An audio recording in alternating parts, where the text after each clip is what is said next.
Have you ever been so invisible that you wondered if you even existed? That's the question that haunted Camryn Parker every single day as she pushed her cleaning cart through marble hallways where million-dollar deals were made and broken. Today, in a boardroom worth more than she'd earn in 10 lifetimes, that invisibility was about to shatter in the most shocking way imaginable. The crystal chandelier cast dancing shadows across panicked faces. The secretary lay crumpled on the imported Italian marble, her body still as death, while 12 executives froze like statues' coffee cups suspended mid-sip. This wasn't just any meeting. $47 million hung in the balance, and every second without documentation meant money evaporating into thin air. "Get her out, call 911. Matthew Cole's voice cut through chaos like a blade, but his steel-gray eyes never left the unsigned contracts. The Chinese delegation shifted nervously, their translator whispering rapidly. Time was hemorrhaging away. In the corner where shadows gathered like forgotten dreams, a shy girl named Camryn pressed herself against the wall, trying to become one with the mahogany panels. Her cleaning cart, her shield for 3 years, stood beside her. She watched paramedics rush in, watched panic ripple through powerful men like children afraid of the dark. This wasn't her world. She was just the ghost who cleaned up after giants. "The recording system is down," Matthew's assistant stammered, face pale as paper. "Without notes, without documentation, the deal dies." Matthew's jaw could have crushed diamonds. His gaze swept the room like a searchlight seeking salvation until it landed on her, on the invisible shy girl who existed in the spaces between important people. "You." His finger pointed at her like destiny calling. "Can you write?" 24 eyes turned to her in unison. Camryn's throat closed tight. Her scarred right hand trembled. She nodded, barely a whisper of movement. "Then sit. Now." Each step toward the conference table felt like walking through quicksand. The executives pulled back as she passed, as if poverty might be contagious, as if her housekeeping uniform might stain their success. The leather chair still held the secretary's warmth. It felt wrong, like wearing someone else's life. Someone shoved a legal pad forward. 2 pens rolled across the table like fate's dice. She picked up both, one in each hand. The room gasped collectively. Then something inspirational happened that would change everything. Both hands began to move in perfect synchronization, creating 2 identical sets of notes simultaneously. The left hand captured every word in flowing English. The right hand, the damaged one everyone pretended not to notice, wrote just as perfectly, just as fast. 2 pens dancing like synchronized swimmers, never colliding, never hesitating, creating something beautiful from chaos. Matthew Cole, who'd built an empire on reading people, felt his breath catch. This wasn't just writing, it was art. It was impossible. It was heartwarming to witness someone society had discarded displaying genius-level skill. Ravenhall, the housekeeping manager, stood frozen in the doorway. Her perfectly painted face darkened like storm clouds gathering over a peaceful valley. She was watching her carefully constructed hierarchy crumble as this shy girl demonstrated abilities that shouldn't exist in someone who cleaned toilets. The Chinese delegation leaned forward, mesmerized. The eldest businessman removed his glasses, cleaned them, looked again. The cleaning woman wasn't just taking notes. She was capturing every nuance, every pause, every emphasis with precision that their own secretary had never achieved. "Remarkable," someone whispered in Mandarin, forgetting she might understand. Camryn did understand. She understood in 7 languages.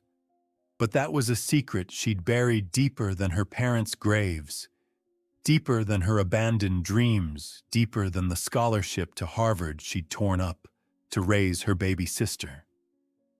as her hands flew across the pages, creating this inspirational display of hidden talent. She felt something shift in the room's atmosphere. The invisible shy girl was suddenly terrifyingly, magnificently visible. What happens when the person you've overlooked turns out to be the one person you desperately need? The meeting concluded with signatures and handshakes, but nobody could stop staring at Camryn as she carefully arranged the completed notes. 2 perfect sets, every word captured, every detail preserved. She moved to fade back into her familiar shadows, but Matthew's command stopped her cold. Stay. That single word might as well have been a prison sentence. The boardroom emptied like water down a drain, leaving only 3 souls, Matthew sitting in his throne-like chair, with the weight of curiosity in his eyes. Raven hovering near the door, like a vulture scenting opportunity. And Camryn clutching the notepads against her chest, like armor against the world. Explain, Matthew said softly, dangerously. That wasn't normal. That was... He searched for words like a man grasping at smoke. Nobody with that ability should be scrubbing floors. What are you hiding? Camryn's eyes found the floor, studying marble patterns, as if they held escape routes. I just wanted to help Mr. Cole. That's all. She's showing off. Raven's voice sliced through the air, sharp as winter wind. Trying to seem special, trying to rise above her station. I'll find you a proper replacement by tomorrow, someone who knows their place. I asked her, not you. Matthew's tone could have frozen hell itself. Raven's mouth snapped shut, but her eyes promised revenge, promised that this shy girl would pay for making her look foolish. That night in her 8x10 basement room that smelled of industrial detergent and broken dreams, Camryn sat on her narrow bed and pulled out a journal hidden beneath her mattress. Its pages bloomed with languages English flowing into beautifully crafted sentences she'd never speak aloud. Stories written in perfect prose poetry that captured heartwarming moments she'd witnessed but never participated in. These pages held the brilliant mind she'd locked away when survival became more important than dreams. A photograph slipped out, younger Camryn in a Harvard sweater standing between parents whose faces glowed with pride. Before the accident that took them. Before she'd dropped everything to raise Amy, her 12-year-old sister. Before she learned that sometimes love means becoming invisible, so others can shine. She picked up 2 pens and began her nightly ritual, both hands moving in that strange ballet she'd taught herself after the accident that damaged her right hand. The doctors said she'd never write properly again. She'd proved them wrong by learning to write with both hands, simultaneously turning disability into ability, weakness into strength. Today someone saw me, really saw me. And I don't know if that's wonderful or terrifying. Maybe both. Maybe that's what inspirational moments feel like, terrifying and wonderful all at once. 20 floors above in his penthouse office that overlooked a city of dreams and nightmares, Matthew Cole stared at the notes she'd taken. Beyond perfect, they were revelatory. She'd captured things he'd missed, subtle tells in the Chinese delegation's behavior margin observations that could save millions in future negotiations. This wasn't just skill, this was genius hiding in plain sight. He picked up his phone, set it down, picked it up again. Finally, he dialed. Marcus, he said to his head of security. Background check on Camryn Parker, everything, and I mean everything. Meanwhile, Raven Hall sat in her office, her manicured nails clicking against her desk like a countdown to destruction. She scrolled through employee files until she found Camryn's photo. 3 years of perfect attendance. Never complained about extra shifts. Never asked for raises. Never caused trouble. The perfect invisible employee, exactly how Raven preferred them. Not anymore. She whispered to the empty room, her voice containing years of her own buried fear. She'd clawed her way up from nothing, from being a foster kid nobody wanted, from being invisible herself. She'd sacrificed everything to never be overlooked again, and she wasn't about to let some shy girl with a parlor trick threaten her position. She opened her desk drawer and pulled out the master key, the one that opened every employee room. Tomorrow at 2 a.m., while Camryn slept, she'd find something. Everyone had secrets. Everyone had something that could destroy them. In the basement, Camryn felt an inexplicable chill, though her radiator clanged with heat. She closed her journal and held it tight against her chest. Outside her small window, she could see feet passing on the sidewalk above a parade of lives that never looked down, never noticed the shy girl living beneath their world, the heartwarming soul who found beauty even in basement shadows. Her phone buzzed with a text from Amy. "Did anyone notice you today? Did anything good happen?" Camryn smiled through tears as she typed back, "Yes, baby. Someone finally saw me. I don't know what it means yet, but someone saw me." She didn't notice the shadow that would pass her door at 2 a.m. Didn't hear the soft scrape of metal in lock. Didn't know that by dawn, her carefully guarded world would face its greatest threat. In his office, Matthew's phone rang. Marcus, his security chief, sounded stunned. "Sir, you need to hear this. Camryn Parker, she was a Harvard linguistics prodigy. Full scholarship, spoke 7 languages, by age 18 IQ that's off the charts. Top of everything until a significant pause. Until her parents died in a car accident. She dropped out to take custody of her younger sister.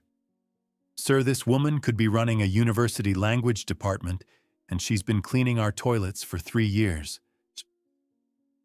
Matthew's reflection in the window suddenly looked older, more tired, more human. Why would someone like that choose? Sometimes, sir, survival doesn't look like success. Sometimes it looks like sacrifice.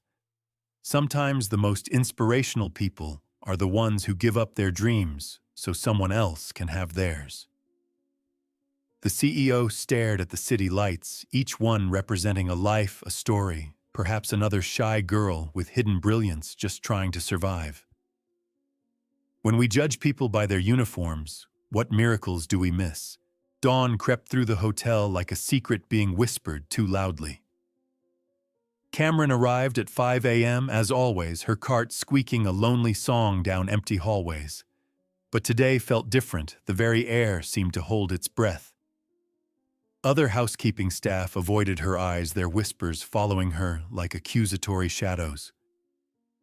Raven stood by the executive elevator wearing a smile that could cut glass, a manila folder clutched in her manicured hands like a weapon.